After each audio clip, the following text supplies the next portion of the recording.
Hi, welcome back to my channel. So my name's Tiara. I am 33 and a half weeks pregnant with my second baby. But today I'm going to tell the birth story of my first baby, who is now 1. So this is long overdue. But I wanted to film this before I have a second baby, because I don't want things to get more blurry in my mind and more confusing. So I just thought, why not? I love talking about birth. I loved my birth experience. I had a unmedicated hospital birth, and I love hearing about other people's births. So if that's something you're interested in, please keep watching. Okay, so I'm going to include some graphic details in this, and some of the footage does show blood, just normal labor blood. If you're sensitive to those things, please do not watch. Also, when it comes to my birth story, I don't like to sugarcoat anything. I want to be 100% honest about the level of pain I experienced. Of course, labor is different for everyone, and I'm not saying that an unmedicated birth is right for everyone. I'm not a doctor, so please do what's best for you, your baby, and your situation. I also want to note that I am going to insert some clips from my birth, and those were taken by Savannah Richardson, or Savvy Richardson, on Instagram. She was my birth photographer and videographer, and I absolutely love her, and she's doing my birth this time as well. But yeah, those clips are from her. So let's get right into it. So my daughter was born on September 9th of last year, but I'm gonna back up and start at September 7th, so 2 days before she was born. So that night of September 7th, we had some friends over for dinner, and we were eating hot pot. If you don't know what hot pot is, it's like it's a meal where you have like a boiling pot of soup broth in the middle of the table, and then you have things that you can put in it, like vegetables and meats and noodles.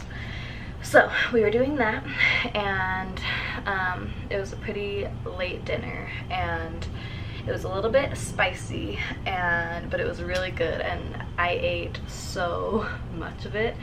And we just sat there for a long time and just kept eating, and it was really nice. And I kept saying, this is gonna put me into labor. Well, it didn't put me into labor that night, but so we got everything cleaned up after they left, and we went to bed.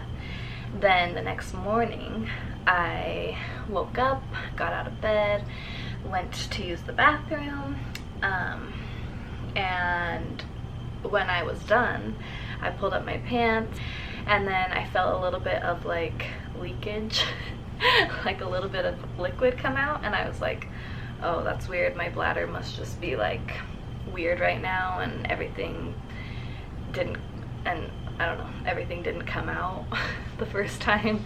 So I just was like, oh, that's weird. So cleaned myself up, I changed my underwear, and a couple minutes after, it happened again, and it was a little bit more that time, and I was like, could this be my water breaking?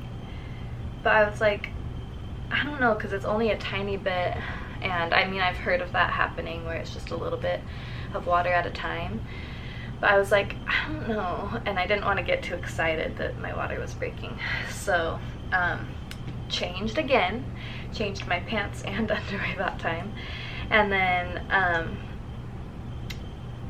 a little bit more was coming out, and I was like, okay, I think this is my water breaking. So I texted my mom, or maybe I called my mom, and I was like, I think my water might be breaking, but I'm not sure. And she didn't want to get me too excited either, or get too excited either, and so she was like, that's weird, I don't know. And we were just talking on the phone, and while we were on the phone, more liquid started like gushing out, and I was like, okay, this is definitely my water breaking. So then I got like so excited. I was like, oh my gosh, I never thought that my water would break before contractions, just because I think that's a little bit more rare for that to happen. Usually people have contractions first and then their water breaks later, or they'll end up breaking your water for you at the hospital, or yeah. So I was like, this, I didn't expect it to be like this, but I was like so excited, and I was like getting these rushes of adrenaline and excitement, and I was like on a high. Like, I was just so happy. I remember like the first thing I did was take a shower, because I wanted to make sure I was all clean and shaved, whatever, and I painted my nails and I put my hair in a braid because I wanted it to be wavy later. Yeah, and so I was just like dancing in the shower, singing, having like the best time, and Gick made me breakfast. My husband Gick, he made me protein pancakes. They were chocolate ones, they were delicious, and I ate those, and we were just really excited, like, I don't know, just waiting for the contractions to start. Well, they weren't starting, and so then I looked online, and I read that sometimes after your water breaks, you might not have contractions for like 12 to 24 hours later. So I was like, oh, I really hope it doesn't take that long, but I guess we have no choice but to just wait.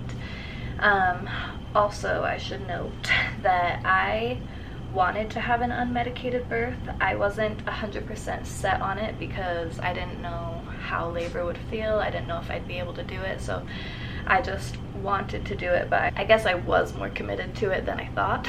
But I really didn't want to go to the hospital too early because I knew that the likelihood of them giving me Pitocin to speed things up was pretty high. And I knew that if I got Pitocin, I probably wouldn't be able to do an unmedicated, or like a birth without an epidural.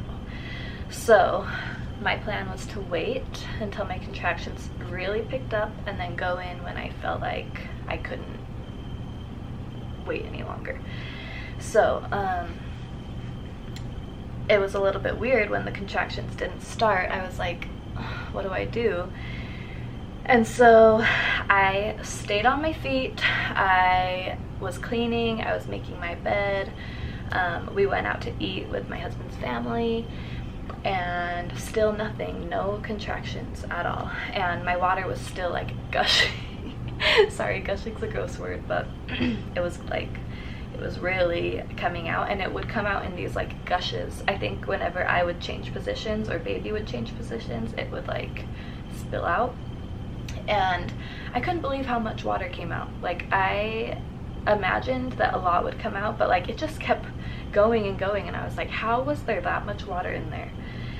It was weird. And so I kept changing my pants, and it just kept, there was too much, so I ended up not wearing pants, and I just held a towel between my legs and tried to get as much stuff done around the house as I could.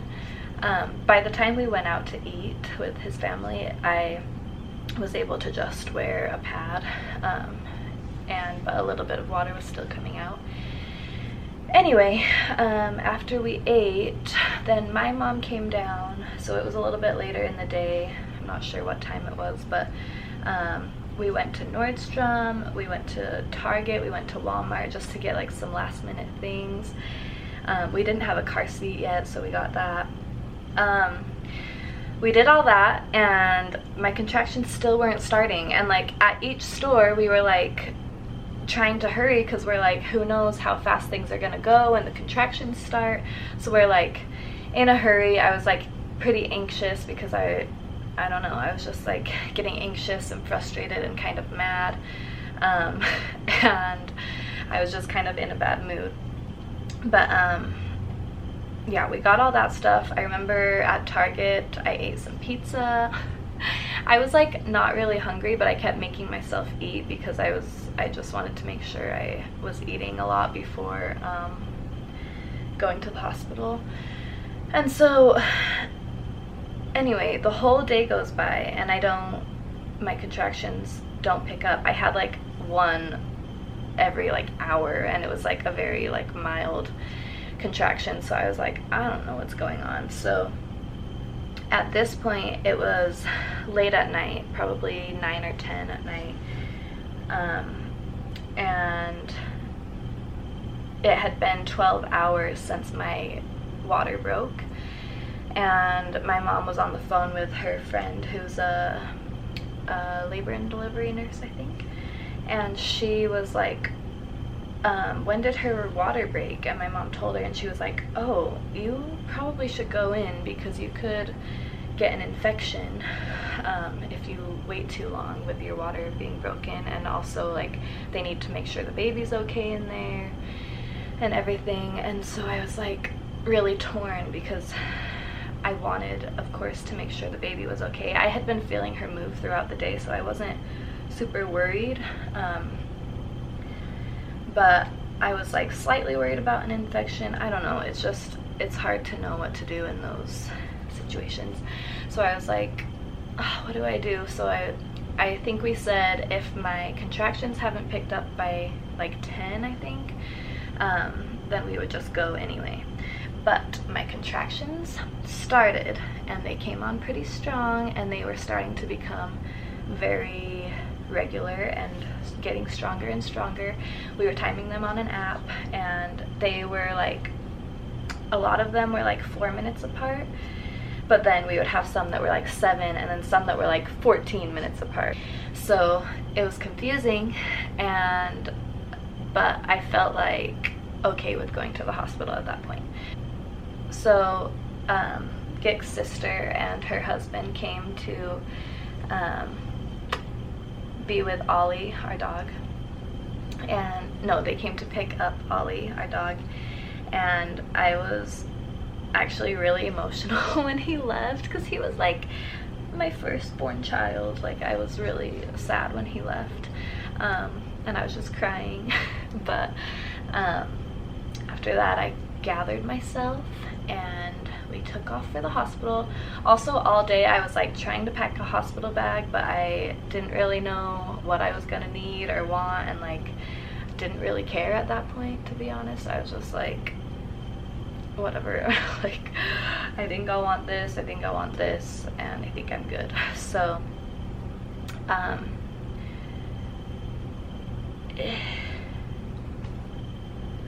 did I already mention that at this point I was 38 weeks and like a day, I think, 38 weeks and 1 day pregnant?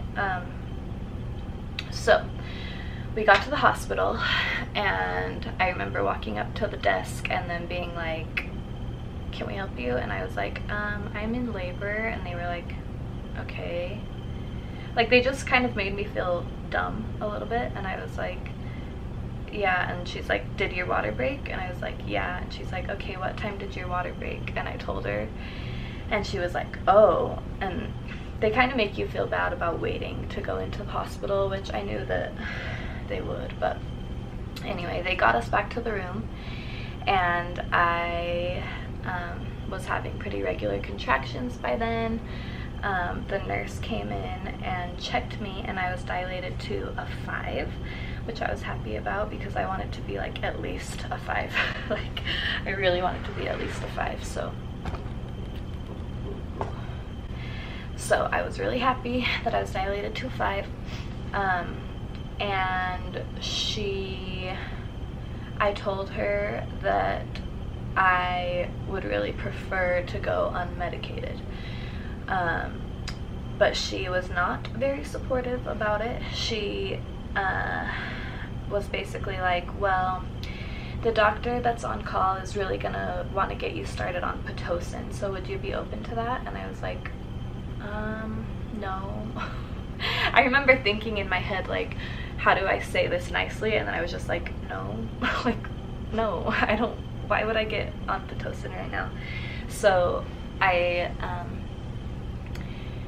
so she asked me a few more times, within like a short period of time. She probably asked me like 3 or 4 times, would you be open to getting on Pitocin? And I was like, no, like, what? I'm already out of 5. Why would I get on Pitocin? My contractions are picking up. And she was just, I don't know if the doctor that was on call just wanted to get things going faster. I don't know, but I was frustrated about it. And anyway, that bothered me. I didn't really vibe with that nurse. I just didn't feel like she was very nice or very like supportive. I feel like she was in a bad mood, didn't want to be working the night shift. I don't know, but she bothered me. But so anyway, I was laboring, things were picking up, I was getting in the little bathtub they have there, which felt great at first. They would only let me stay in for a few minutes, but Gick would pour water on my back, which really helped. And I was just like crying. I was very emotional, and my contractions were really, really, really painful. And I would feel like shooting pains down my legs every time I would have contractions. I had really bad back labor, which I have scoliosis, so I don't know if it was something to do with that. But also, we ended up realizing that the baby was posterior, which, if you don't know what that means, the baby is supposed to be facing down, so their face is supposed to be like looking towards your back, but she was face up. Some people also call it sunny side up. She was face up, so her face was looking toward the front of me, and her spine was like against my spine. So I think that's part of the reason that I had really bad back labor. But anyway, those contractions were getting so painful. I couldn't stay in the bath because they needed to monitor me and the baby. And so I remember I like got out of the bath and I was having a really bad contraction, and the nurse was like, come on, lay down. And I was like, are you kidding me? Like, I was standing up. I was obviously trying to walk to the bed, but I had to stop. I was having a strong contraction, and she's like, come on. But I think she wanted to, I'm sure she wanted to monitor me, but I'm like, give me a second, or at least help me. Like, don't just be like, come on, lay down. I don't know. I just felt like she was really cold. But, oh, by the way, Gick and my mom were both with me. I should have mentioned that before. And they were both very helpful. I was like really hot, so they were fanning me with like books or something. I don't know what they had, but they were fanning me. And they were like doing counter pressure. They were pushing on my knees. Counter pressure helps so much, but my husband said it was like pushing a 1,000-pound sled, because basically they sat up the hospital bed, so I was like basically in a seated position with my knees bent, and then my husband would push against my knees like toward me. Like, no amount of pressure would have been enough. Like, it helped so much, so I was like, harder, push harder, push harder. And he was literally pushing with like all his weight and all his strength. And then at one point my mom was on one knee, he was on the other knee, and they were both pushing. I don't know. I feel bad, but at the same time, I don't, because it really helped. So I was laboring throughout the night.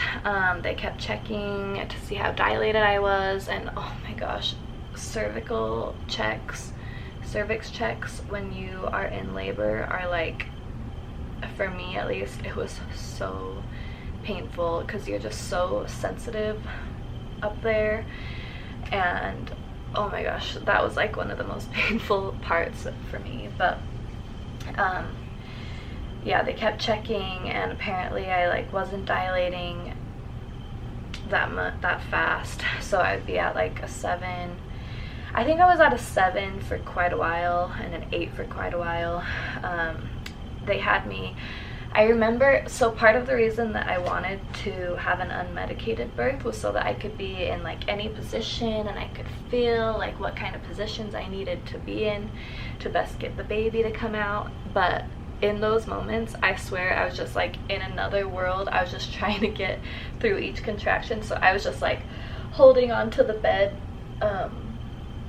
what's it called, like the side railing thing of the bed. I was just like gripping onto it and just, oh my gosh, I was screaming. I did not think I would be the type to scream during labor, but I was yelling. I was like, I would naturally yell in like this high pitch yell, and they were like, try to yell in a lower tone because it uses less energy. And so I would try to do that, but that was harder for me. But I do feel like for some reason it helped. I'm not sure like the science behind that, but for some reason like almost humming in like a low voice really helped, like probably sounded like a cow, but that really helped. But every single time it was like I naturally wanted to yell in like a high-pitched scream. But anyway, they had me try a couple different positions to get the baby to turn. So they had me like on a medicine, or like on an exercise ball, like leaning forward on it for a few contractions. And I remember that was like horribly painful for me, but I think it was because she was starting to turn. I don't know, I'm still not even sure if she completely turned at some point, or if we just pushed her out in whatever position she was already in. I'm still not sure. But anyway, after the whole night of laboring and and my legs spasming, oh my gosh, my legs were like spasming between contractions. My contractions ended up overlapping each other, so I felt like I couldn't get a break. I was so hot. I was just like miserable, and I'm sure like my blood sugar was low by then. I was so tired. I hadn't slept the whole night. Like I was just kind of out of it and just like really tired. But I had told Gig throughout my whole pregnancy, if at some point in my labor I say I really don't think I can do it, it probably means that I'm in transition and I'm about to give birth. Because I hear that a lot in people's stories. Just when you think you really cannot do it is probably when you're about to have the baby. And so I told him that. I kept saying, I can't do it, I can't do it. And I feel bad because in my mind I knew that I could do it. I really, like, I never doubted it. I never even considered like I should get the epidural. But to him, he was like, the whole time he thought I needed the epidural. Like he just wanted to get me out of the pain I was in. And of course when I keep saying I don't think I can do it, he's like, let's get her the epidural. And I was like, no. Anyway, so I feel bad because like even during those times I still never actually thought I couldn't do it. I was just saying I couldn't do it. I don't know how to explain it, but like I still knew I could do it, and I still knew I was doing it. Like I had to do it. The baby has to come out. And so anyway, he was like giving me a pep talk. He was like holding my face, rubbing my face. He kept giving me water to drink. He kept putting chapstick on my lips. He was so sweet. And he was just giving me a pep talk. Anyway, finally, by the next morning, so this is after 25 hours of active labor, well, 24 hours of active labor, I started, they told me that I could push. And so we did some practice pushes, and then the nurse, thank goodness there was a shift change in the morning, and I got the most amazing nurse. I like actually want to cry when I think about it, because compared to that other nurse, she was like an angel. She was so sweet and so supportive, and she had had a natural birth before, and she was just so so sweet, and I was so grateful to have her there and not that other nurse. If you have a nurse that makes you feel anything less than positive, you really, really should ask for a different nurse. Because I don't know that I would have asked for a different nurse, especially it was my first baby, and I don't know. But this second time around, if I got a nurse like that, I would for sure ask for a different nurse, because it really brings you down. And yeah, so anyway, make sure you like your nurse. Anyway, so I remember the doctor finally came in. I love my doctor. He is so sweet, and he's just a really good doctor. He's always very like calm and pleasant and comforting, and he just makes you feel like there's no rush, like, and he's a very busy guy, so I really appreciate that he will take all the time you need to talk to you, to help you. Anyway, I was like, when he walked in, I started crying. I was like so glad that he made it there for the delivery, because I just love him, and it was just like, anyway. So I started pushing. I remember he walked out of the room, and I was like, what? Where's he going? Like, I was so discouraged, because I was like, that must mean the baby's not coming out anytime soon. But basically, while I was pushing, her head would come out like a tiny, tiny, tiny bit. Like, we could see that much of her head. Well, probably more, I don't know. We could see a little bit of her hair, and then when I would stop pushing, she would go back up, which I think is pretty common for that to happen, especially with your first birth. So that was really frustrating for me. They also asked me if I wanted a mirror so I could see what was going on. They brought the mirror in. It was like a big mirror on wheels. They put it in front of me, and I was like, I did one push with it, and I was like, I do not want to watch that. It's still scarred in my mind what I was seeing, and it just, I did not like watching my own birth. But it's cool that they give you the option. I thought that I'd be one of those people that would like to see it, but I didn't like watching it. And it was also very like frustrating and like discouraging, because my mom and my husband kept saying, I can see your hair, I can see your hair, I can see your head. And then when I'm watching myself in the mirror, I could see this much of her head, and I'm like, we are not as close as I thought. But anyway, I kept pushing. I remember like I was so exhausted by then, I couldn't even push for like the full 10 seconds. I would push for like 7 or 8 and then give up. Like, I was giving it everything I had in me, and I still couldn't do it, which gives me a little bit of anxiety. But anyway, after I think like an hour or an hour and a half of pushing, the doctor finally came in and was like, all right, let's do this. And I was like, okay, now we're like really getting somewhere. So I was pushing, I was feeling the ring of fire.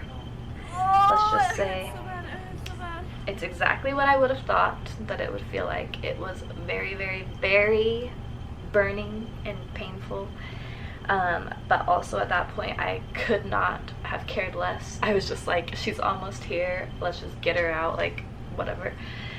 So yeah, I could feel that.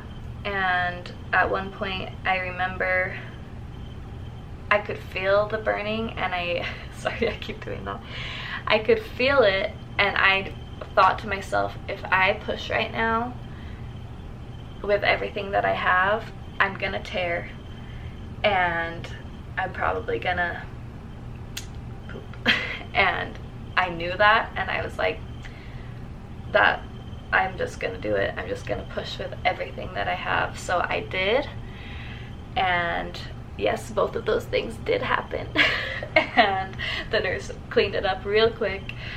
They also put a cloth on me where I was tearing, and put pressure there, which felt really like, I really appreciated that because I felt like it really helped to, like, I don't know, it just was a comforting feeling to have pressure holding it as I was tearing. I'm sorry, I know that's really like graphic, but yes, I could feel the tearing, and honestly that was nothing compared to my labor pains and my contractions and my back labor and everything that I had been going through. I didn't care if I was tearing, and I know if I would have been more patient with my pushing, I might not have torn, but I just didn't care at that point. I was like, get her out. So her head came out, and Gick and my mom started crying, and the doctor tells me, okay, hold on. Which to me, I was like, what do you mean hold on? Like, her head is out. I would like, oh, it was so painful. I felt like a bowling ball was in between my legs, and I was like, okay. He had me put my knees back a little bit farther, which, yeah, I labored on my back with my legs up, which I didn't really think that I was going to do that. I thought I would be able to be in another position, but by that point I think I was just so tired that I was just like, yeah, I'll lay here and push. I don't know, I didn't even think twice about like changing to different positions while I was like pushing. So anyway, so then he says, wait, we're gonna have one more contraction with without you pushing. I can't remember why exactly. Maybe he wanted to make sure she was like in a good position for the next push or something. I'm not really sure. And I know she had the cord wrapped around her neck, but he just gently, like, quickly removed it, and it was fine. That was no problem.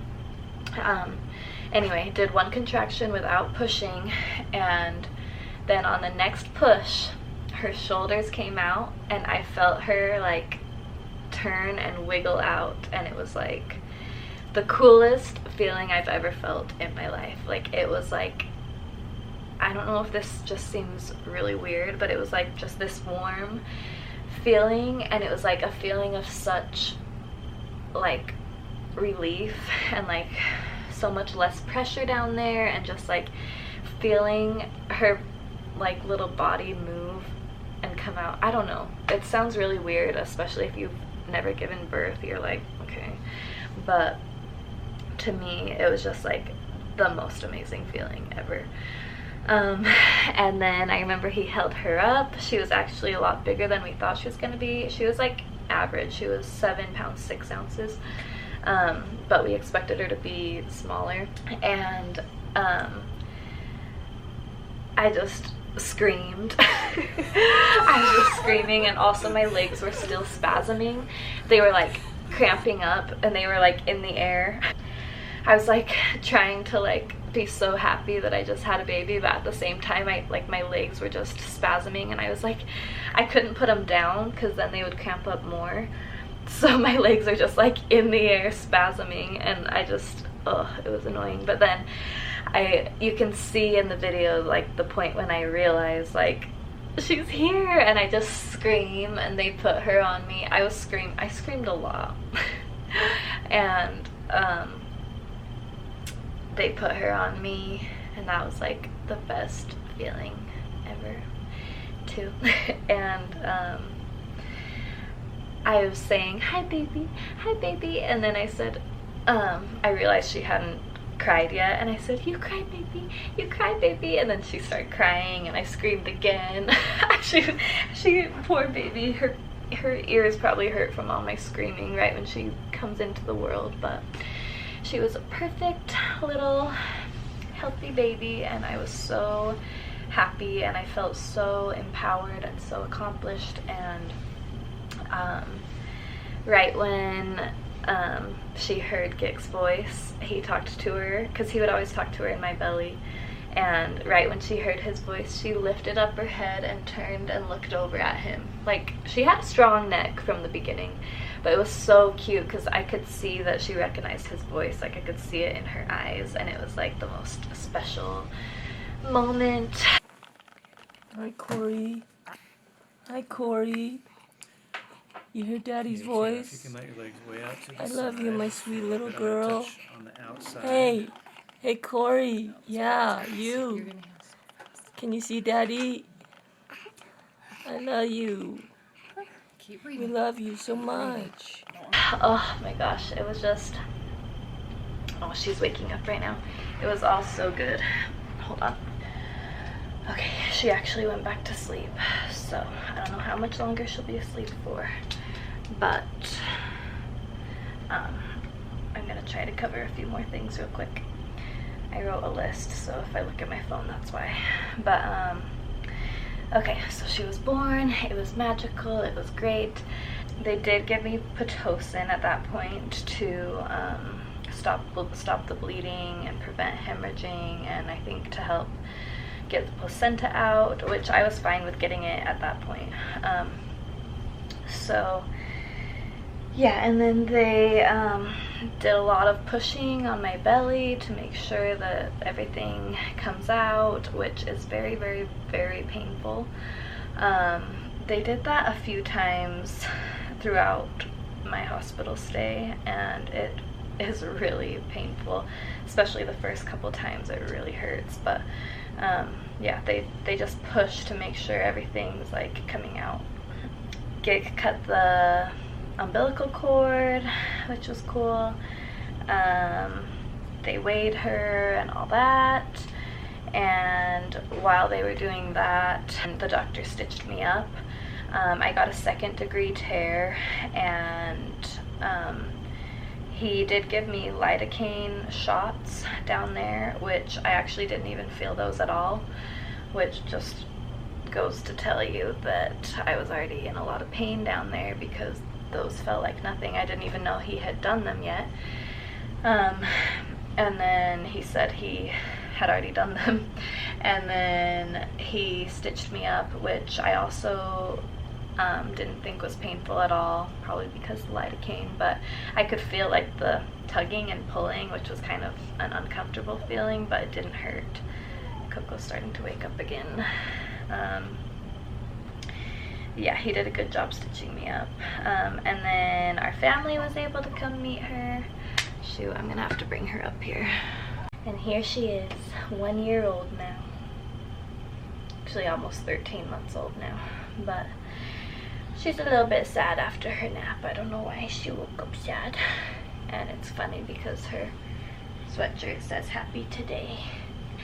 Anyway, then our family got to come meet her. Oh, hi pretty baby. I love that smile. Can I see your teeth? Can I see your teeth? Okay, you don't want to take the binky out. Isn't she the best?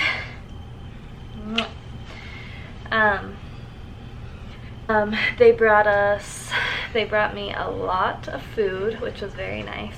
They were definitely prepared with all the food I could eat, and it was lovely. We stayed in the hospital for 2 nights just to make sure there was no infection or anything, since I waited so long to go in after my water broke. Ooh. We actually really enjoyed our hospital stay.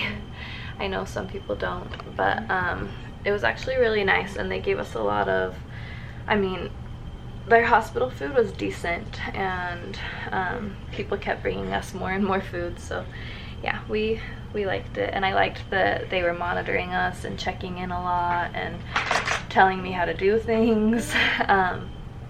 So yeah, we had a good experience with it.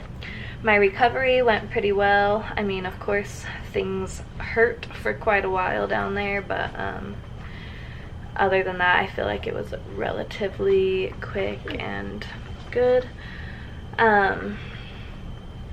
And yeah, so overall we had a really great unmedicated hospital birth experience, and I'm very happy with how it went. And I absolutely loved my doctor and my nurse. So yeah, and everyone aside from that one nurse was really really good and really helpful and nice. So go. So I'm sure you're wondering if I'm going to do an unmedicated birth again, and yes, I am. So right after I had her, I was like, don't ever let me do this again. I never want to have another unmedicated birth. And then literally by the next day I was like, well, that wasn't so bad, I could do it again. I think you just are like on such a high from having a baby that you're just like, I could do anything. But yeah, I'm hoping this time around won't be quite so difficult. I'm hoping he won't be posterior, and that my legs won't spasm as much, and I'm hoping I can actually like get into different positions, and I don't know. I'm just hoping things will move a little faster and a little easier this time around, so we'll see, I guess. Yeah, I'll probably be talking more about my birth, what do they call it? Not a birth plan, but like birth, oh, birth preferences, I think is what the word I was looking for. So I'll be talking more about that later in another video, but yeah, I think that about covers it for this little lady's birth. So thank you for watching. I hope you found it somewhat entertaining, and I'll see you in my next video. Bye.